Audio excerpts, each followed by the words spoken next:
isimishatsi nazirere ntabwara Dredi kuko murasta ukuri byo biri ku mutima Bobo Mare yarapfuye hasigaye Lasta abarasta dufatane munda nk'inkoni giturirwa kuko mumenyereye muvuga Lasta ufatari ariko ubunje kubikura okay se umaze gukora clip zinga fise clip zitatu imyaka ine yose uri muri game ngerageje kureba izina ryawe ahantu uri uno munsi wari wifuza ko buri oya siho mba ndari kuko biri kose ndabishima uko biri kose urabishima kuko hari abantu bamenye batari banzi ndafise nk'abantu mba numva kuri YouTube banyandikira ati jewe mba Ingozi narabonye indirimbo yawe yarangyoheye ati je mbi Bubanza urumva nakuye abagenzi byo ndabishima mu myaka ine yose umaze uri kurakora intambamye ikintu muracha gutangiriye gushika basi aho wari wifuza gushika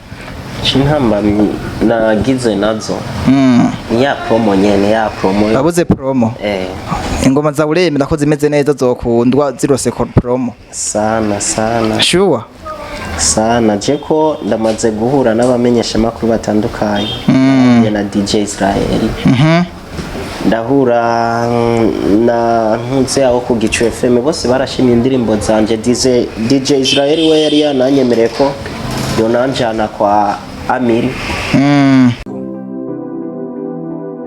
Vyuka TV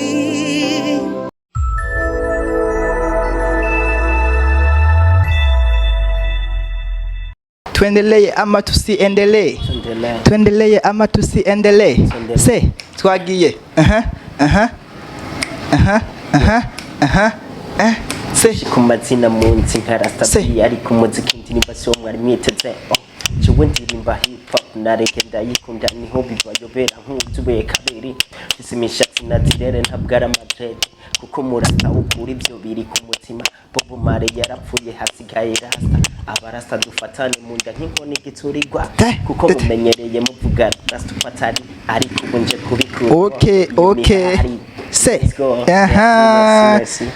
Okay bakunzi ba Vyuka TV nizere ko mumeze neza aho muherereye hose muri kumwe nanje Kida Damaya muri Vyuka TV mu kiganiro bamenye no musi turi kumwe no mu Lasta man in Vyuka TV script pa kutarimo neza script pa imani batemo vibe nk'umuntu canke baje udafashe bukari ayo udafashe kukari so yo mizuka yikura hega bro izo vibe ibintu nk'ivyo bikura he kuririmba ni impano yiwanje hariho kuririmba no kugira vibe sivyo muri wewe vibe ziza gute vibe apari kuririmba vibe ziza gute vibe biravana n'ukungene uba wavyutse umerewe uko hari igihe hari imisi irasa n'ingana hari igihe ushobora kubyuka umerewe ugasanga uwo munsi ntumerewe fresh ko rero kuba wabyutse umeze fresh hari igihe ubyuka wumva nyene uwo munsi ari ico muhura cyose ari ugutwika ariko uzigiza ariko washa ugerageje kureba ibintu dufise ngahanyi mu Burundi wacu ushaka gutanga vibe we nikiye kintu kiguha vibe ikintu kima vibe umuziki no guha vibe kubyo nk'ubu ushaka kumeze fo gusa nyene wumva nyene beat ya fresh nyene ukumva nyene wagiye muri vibe umenga biranduhuye okay bakunzi ba Vyuka TV twakiriye umutumire mushasha mwamaze kumwumva umuririmbyi yadutayemwe ari Mr Mikeya okay twidondole kugira ngo abakunzi ba Vyuka TV bamenye turi kumwe nande okay hamaje ku mazina asanzwe nitwa Twisenge Diedone mazina y'umuziki ni Lasta B kubera ki Lasta B iryo zina ni izina nahawe n'abanyeshuri twiga Lasta B gisigura Lasta B nyene usanzwe uco byumva kari ibintu nyene by'abarasta Lasta harimo Lasta iyo B nayisigura iki iyo B ni kindi kintu naciye nongera ko kuko mu mazina je batangwe banyita Lasta pa narakunda ibintu by'abarasta sana ndi ku ishuri iyo B niyo cyongerako nta yindi sigura ifise iyo B urazi ko harimo big ni nkuko novuga ati Lasta big umva big ni kintu kinini umva ahantu ka B niko kubwawe dusigurire neza iyo B automatikema impamvu kubera utahisemo Lasta K Lasta man. Oya urumva iyo B ni bya bintu nyene ugatira izina ryoberwa ririko urudome nishizeho kano kantu ka B mugabo atakindi kintu gafise gasigura bibaho ko nyene washatse gukompleta arono ushobora kwita izina umubajije ati mbiryo zina risigure kati burya sindatora insiguro yayo ariko Lasta ho nyene nk'ikivuga Lasta noneho ucubyumva nubwo tutoba turinjira muri B. Okay, abakunzi bavyuka TV bari bakeneye kumenya nanje ndimwo iyo B ikisigura ko basi ho harimo ikindi kintu cihishe inyuma y'iyo B. Tubandanye Lasta B. Lasta B yatangiye kuririmba ryari? Lasta B yatangiye kuririmba 2020. 2020. Lasta B ko watangiye kera. Kubera gusa impano yo nari nsanzwe ndayumvamo kuva nkiri umupeti, narakunda umudiho wa rap, narakunda urumva indirimbo vraiment za hip hop rap zose yari size yanje kuva nkiri umupeti. Tumenye ko Lasta B akora umudiho umeze gute? Rap? Oya, so kuvuga rap gusa rap ndayandika. N'izindi style ndazikora. Turusanzwe tuzi ko nani umudiho wa rap ari ingoma twakwita y'umujinya. Ingoma y'umujinya, ingoma y'amabifu, ibintu nk'ivyo uco vyumva. Mbe nawe wowe uri mu yo style canke wewe uzinge style yiwawe wisangije? Style za beef. Style za beef cyane kuko twakoze tubona ko Fabrov na B-FACE aribo bakuba baje cyane gose muri beef kuko nibo barape dufise bazwi cyane mu gihugu. We bipanze gute? Rap aha kurusi beef. Rap no butumwa. Rap no butumwa. No butumwa baburimwo urashobora gukora iyo beef bivanye n'ingene wumva iyo vibe iyo ndirimbo yawe ushaka kwandika. Ariko butumwa mugashamo butanga mudukarira. Ega rap abarimo akantu ko gudukanga mudukarira. Nturumva indirimbo z'ubuzima za rap. Ugasangira muri rap ari indirimbo ivuga ku buzima. Nturumva indirimbo y'urukundo iri muri rap. Bimaze kuzuba. Umvi yabari beef. Nta muntu urinjira muri beef nayo umuntu uze muri kariyeri yawe.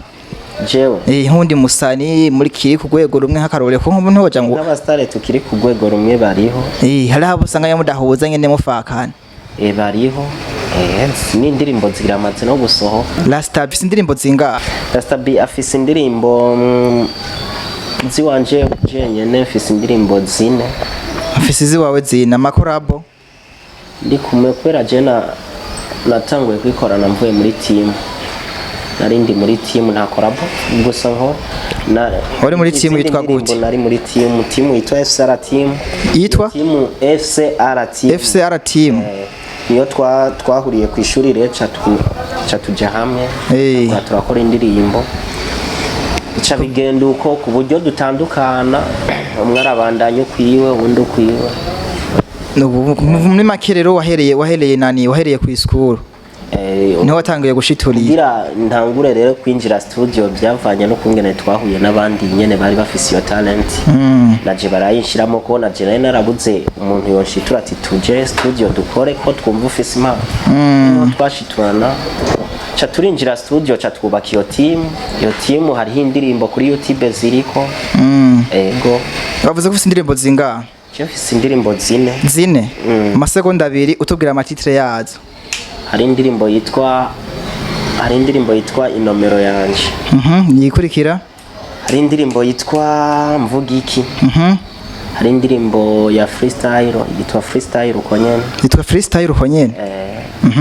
Hariho n'iyindi yitwa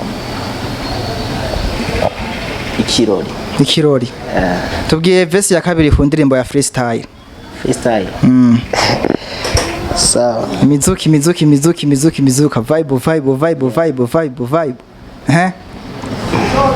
Kusarindira kwanza gatoya. Indirimbo ya freestyle nta refree bifise. Oya.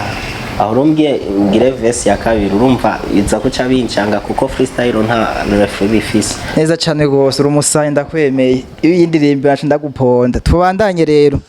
Umaze gukora clip zinga? Fise clip zitatu. Clip zitatu. Clip zitatu zose. Zose abari ku gatoki wayo gusa cyangwa urafise abandi ma sponsor ava ku ruhande. oya ni vya bintu nyene uba ufise umugenzi akwitayeho kuko je ndafise abagenzi umva nyene iyo mpano ko ndayifise igihe ndamwegera akambwira ati umviye indirimbo gute narayikozeho je ariko video birangora. Izo clip maze gukora zose ziri ku rubuga rwa YouTube. Ziriko kuri YouTube.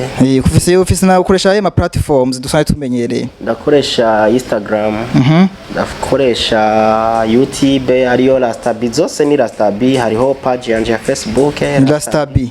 Mwizo muga zose korakoresha ni ihe uruhe rubuga umaze kubona ruko ragira inguvu cyane gusumba urundi izindi. Rubuga ruko ragira inguvu. Yiri kiraduga cyane gusumba izindi. Ruko ragira inguvu ni YouTube. Ni YouTube yawe. Ifise ababone banga. Kuri YouTube ndafise ababone 600. Indirimbo ifise amaviews menshi kuri YouTube ni yihe muzo ndirimbo zawe wakoze? Inomero yanje. Inomero yanje. Inimero yanje. Iyo bagize views nyinshi kubera ko bayikunze cyane kubera ko wayikoreye promo cyane cyane kubera ko witanze uraronderana ni Partage zikwiriye. Ngira ni kubera na abagenzi nyene za Partage zabo cyo bibone yuko zikigogwa. Muri make ntibayikunze. Oya. Uzati izo views ni kuri cagi kogwa nyene c'abajama bagukorera ama Partage. Nandi nta promo vraiment nakoze. Nta promo yayo nahize kubera uburyo. Ugerageje kureba umwanya umaze muri game. Ugerageje usubwe ko watanguye 2020. Utugeze muri 2020 ko 25 haciye imyaka irenga ingahe uri muri game. Ine. Imyaka ine yose uri muri game. Ugerageje kureba izina ryawe. Ahantu uri uno munsi ariho wari wifuza kuba uri. Oya siho mba ndari kuko biri kose ndabishima. Kuko biri kose urabishima. Kuko hari abantu bamenye banzi ndafise nk'abantu mba numva kuri YouTube banyandikira ati jewe mba Ingozi narabonye indirimbo yawe yarangyoheye ati je mbi Bubanza urumva abantu urumva nakuye abagenzi ibyo ndabishima. Kubwawe nubwo bishima wari wifuza ko basimye imyaka ine ihezo umaze uri muri game ko wabugeze hehe n'imyaka kuko nkuko wavyifuza aho utugiye mwico kibazo rero ndakubwira ati nari nifuza ko nzoba meze kujya kwa Kiriko B-FACE ariko urumva cyenda bivuga uku naho sibyo ndimo aho rero tugiye ati wifuza kugera ukabutarashikayo cyumva icyo sawa nagutahuwe tubwiye impambamyi ubona ituma utageze ku rwego wifuza kuno munsi mu myaka ine yose umaze uri kurakora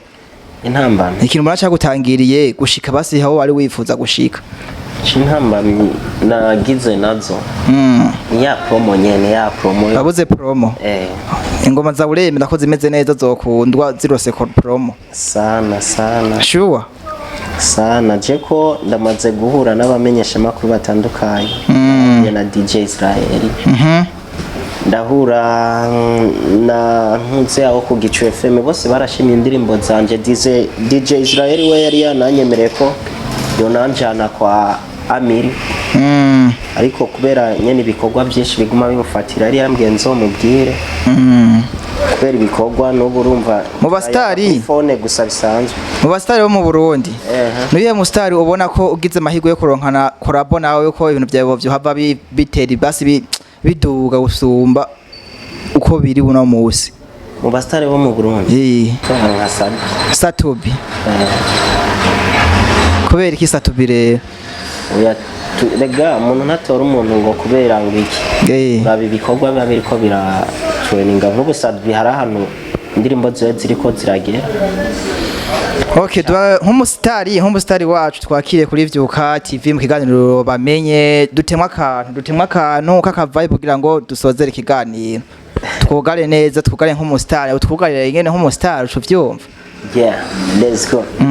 Haguruka ndaje teruri bidaje narimaze imisi nibereye mu gakonje je kuduza ibendera igihugu canje zana intebe nicare namufata amakaye ndabigishe buja feva kuyifata nikare mumenye ko ivyo mukora mwari mwaratsimiye sifata ibangi mukuru paca ngirangi kuko abarapanje kubebora kidagi. Let's go. Bakunzi ba Vyuka TV mu kiganiro bamenya mwamaze kumumenya bamwitwa nde Lasta B yababwiye ama platform yakarakoresha hose ushobora kumurondera ku iryo zina ryiwe rya Lasta B. Mubandanye mumukurikirana murumva ko nawe yifuza kugera kure kandi amaze igihe kinini muri game ariko arakora imyaka 4 simike aba amaze gukora n'ama clip ashika kuri 3 yose urumva ko ariko ashiramo ingufu ariko aritanga mu bagende mu supporting nongera ntumbirira abantu batarakora subscribe ku channel yacu yavyuka TV mwaratanzwe kuko mwiyi minsi mugiye kubona ibintu bishasha vyimesha vibe vyimesha ibintu bitandukanye so kora subscribe ku channel yacu yavyuka TV wizozo uwa mbere mu kuronka notification mugihe dukoze ikintu cigisasu gishasha ciao mwari muri kumwe nande na Lasta B Vyuka TV